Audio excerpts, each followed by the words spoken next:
Coisas que não me contaram quando eu iniciei a graduação de teologia, e a última é a mais importante.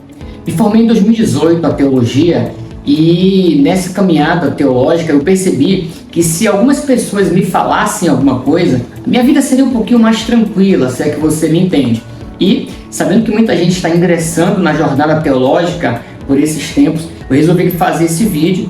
Resolvi gravar esse vídeo para poder ajudar vocês e te dizer 5 coisas que não me contaram lá no início, que se tivesse me contado, faria toda a diferença. Então vamos lá. Primeira coisa, a teologia não esfria o crente. Ao contrário disso, o que mais me falavam era que a teologia esfriava o cristão, esfriava os jovens. E muitos jovens que entravam na academia teológica acabavam se perdendo na fé.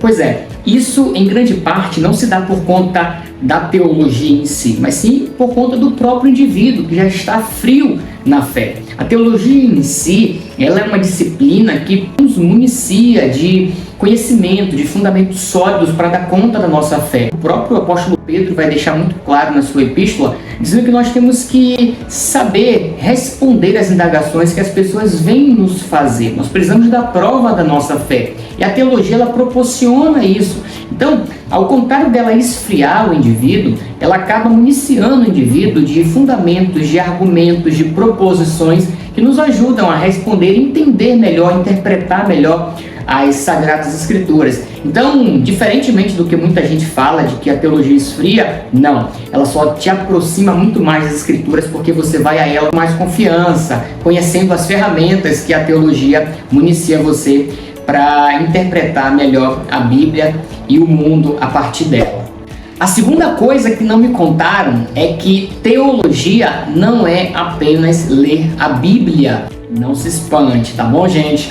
Eu sei que ela é inerrante, é infalível, ela é inspiração, ela é inspirada por Deus, mas você precisa entender que mesmo ela sendo nossa regra de fé e prática, no que diz respeito a ouvir Deus falar conosco, e é através dela que você vai ouvir Deus falar com você, você precisa entender que dentro do campo da teologia é preciso que você leia sobre o que já falaram dela. O próprio apóstolo Paulo, quando ele está preso, ele pede que Timóteo leve para ele os pergaminhos e os livros, né? Porque ele não estudava apenas a Bíblia, mas ele também tinha uns livros que ele lia que ajudava ele a entender um pouco mais a Bíblia. Dentro do campo teológico você vai ter que argumentar com relação aos filósofos, você vai ter que ler sobre sociologia, você vai ter que ler sobre diversas outras áreas das ciências que podem dialogar com as Sagradas Escrituras. Então, tenha isso em mente, tá? Dentro do curso de teologia, você apenas não lê a Bíblia, mas você lê livros teológicos, filosóficos, livros até de pessoas que não fazem parte de nenhuma religião, principalmente os livros dos próprios ateus, né?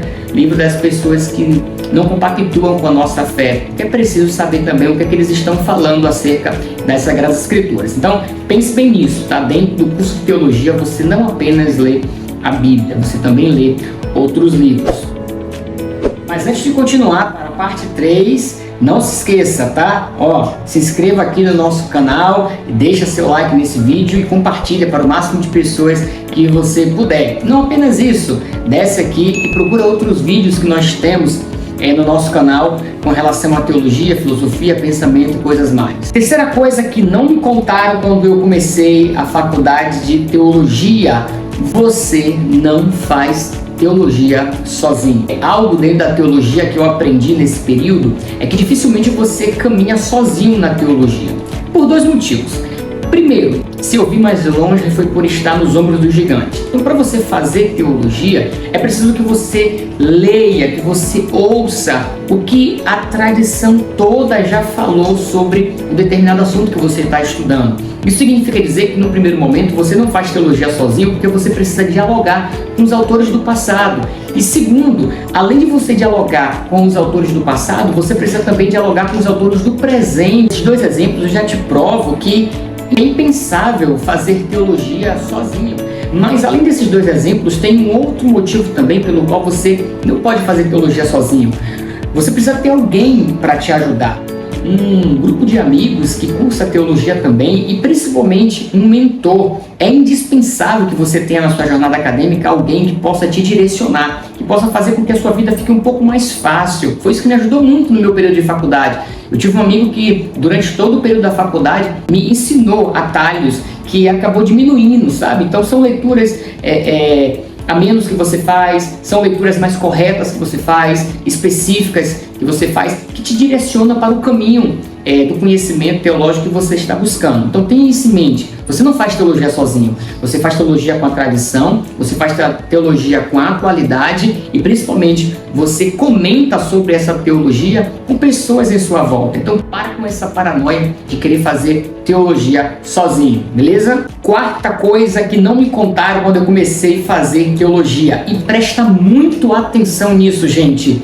Foque em uma área da teologia para se aprofundar. Olha, esse tópico eu posso falar com vocês com propriedade, porque isso foi algo que eu sofri. Eu, durante 3 anos dentro da faculdade de teologia, eu acabei migrando o tempo todo de uma disciplina para outra como aquela que eu mais gostava. Então pense, eu comecei gostando do Antigo Testamento, depois comecei a gostar da história de Israel, e depois eu comecei a gostar do Novo Testamento, depois eu me apaixonei pela teologia joanina, depois eu me apaixonei pela história da igreja, e quando eu percebi, eu terminei a graduação e eu não sabia do que é que eu mais gostava em teologia. O que é que isso acarreta? Acarreta que você acaba conhecendo um pouco de cada coisa, mas você não se aprofunda em nada, você não tem uma profundidade teológica em nenhuma das diversas áreas da teologia. Gente, a teologia ela é dividida em 4 grandes partes: teologia bíblica, teologia sistemática, teologia histórica e teologia prática. Então, esses 4 tipos de teologia têm outras ramificações. Então, imagine você querer estudar tudo e não saber de nada. Então, quando você terminar a sua graduação, ou durante a graduação, já vai escolhendo uma área que você mais se identifica e mergulhe nela, se aprofunde nela, porque senão você vai acabar terminando a faculdade como eu, gostando de tudo e não sabendo de nada. Então só com o tempo, com o amadurecimento, depois da faculdade, é que eu acabei me especializando em uma determinada área, e até hoje eu gosto dessa área e me envolvo com essa área que é a hermenêutica. Então, cuidado para você não ficar preso em diversos assuntos, em diversas partes da teologia e acabar não se aprofundando em nada. Quinta e última coisa que não me contaram, e essa é a mais importante de todas. Ei, se você não gosta de ler, teologia é a disciplina errada para você. Isso mesmo, gente. Teologia é uma disciplina que requer muitíssimo do estudante no que diz respeito à leitura. Se você não gosta de ler, eu já te garanto de antemão que essa disciplina não é para você. Vá para exatas, vá para matemática, vá para engenharia civil, vá para qualquer outra área do conhecimento científico que não seja teologia. Porque a teologia, ela faz com que você tenha que ler. Então você tem que ler o que os teólogos falaram, você tem que saber o conhecimento e o aprendizado que o teólogo quer te passar. Cada teólogo tem uma linha, cada área da teologia tem uma perspectiva, e cada autor desta área possui uma perspectiva diferente. Então imagine você ter que ler sobre o que cada autor falou, a posição de cada autor em determinado momento da história. Então, utilizando aqui até o conceito de teologia do Alessandro Rocha, ele vai dizer que teologia é o conhecimento que nós temos de Deus em determinado momento da história, significando dizer que em cada momento da história a teologia ela era vista de uma forma diferente. E para que você possa saber como é que em cada momento da história os teólogos viram ou chegaram ao conhecimento